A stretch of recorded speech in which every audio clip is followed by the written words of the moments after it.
Title: We Were Never Meant to Be. My name is Ethan Carter, and this is the story of the only girl I ever truly loved. I was 17 when I first saw Emily Rivera. She had just transferred to our high school in a small town near Sacramento, California. It was the middle of the school year, and everyone already had their own friends, their own circles. But she stood alone near the lockers, holding her books tightly to her chest, like she was trying to protect herself from the whole world. Dark hair, tired eyes, a quiet strength about her. Something inside me changed at that moment. We didn't fall in love right away. First, we became friends. We sat next to each other in history class. I helped her with math. She helped me with English. We laughed at dumb jokes, talked about dreams, about leaving this town one day, about who we wanted to become. She wanted to study art. I wanted to build engines and race cars. Two very different dreams, but somehow we fit. Weeks turned into months, and somewhere between late-night texts and shared headphones on the bus ride home, we fell in love. But our love was never simple. Emily's father was a powerful man in our town, a former military officer, now a wealthy businessman. He believed in control, discipline, and reputation.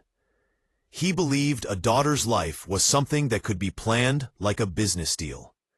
He had already chosen her future, her college, her career, and even the man she would one day marry. That man was named Daniel, the son of his business partner. Polite, rich, obedient, perfect in every way, except one. Emily didn't love him. She loved me, and I was everything her father hated. The son of a mechanic, grew up with oil on my hands and grease under my nails. No money, no status, no connections. Just a heart that belonged completely to his daughter. When her father found out about us, it exploded. He called me to his office. He didn't raise his voice. He didn't threaten me. He simply looked me in the eyes and said, "Stay away from my daughter, or you will regret it for the rest of your life." The next day, Emily's phone was taken. Her schedule was changed. She was no longer allowed to walk home. But love doesn't disappear just because someone forbids it. We found secret ways. We met behind the old gas station, on the rooftop of my father's garage, in empty parking lots, sometimes just for 5 minutes. Sometimes just to hold hands. Every moment felt stolen. Every kiss felt like it might be the last. One night, she showed up at my door shaking. "They're forcing me to marry him," she whispered. "My father already set the date. 6 months. I don't want this life, Ethan. I want you. Only you." That night, we made a plan. We would run away. Start over somewhere no one knew us. We chose a date.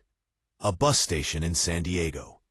Enough cash for 2 tickets and maybe a few weeks of survival. We were scared, but love made us brave. 3 days before we were supposed to leave, Emily disappeared. No calls, no messages, no goodbye.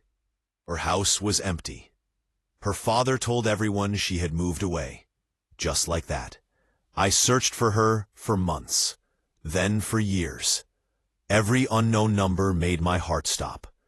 Every familiar face in a crowd made me turn around. But she was gone.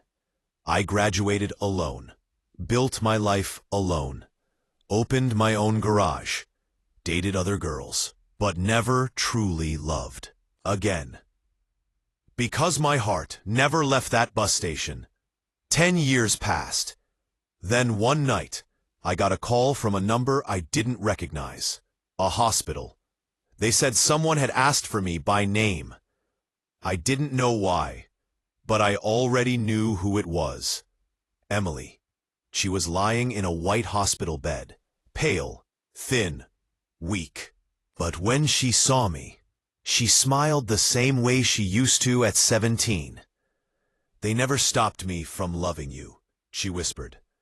"They only stopped me from reaching you." She told me everything. How her father forced her into the marriage. How she tried to escape. How Daniel wasn't cruel, but he wasn't chosen by her heart. How she lived a life that looked perfect from the outside and felt empty on the inside. She had cancer. There was no cure left. Only weeks. I came every day after work. We talked about everything we never got to live. The kids we never had. The places we never traveled. The life that was taken from us. One evening, she held my hand and said, "If I had one more chance, I would still choose you." She passed away 3 days later, and in that hospital room, holding her hand. For the last time, I understood something I will never forget. For the last time, I understood something I will never forget. But it's enough to stay with you forever. She never became my wife, but she will always remain my love.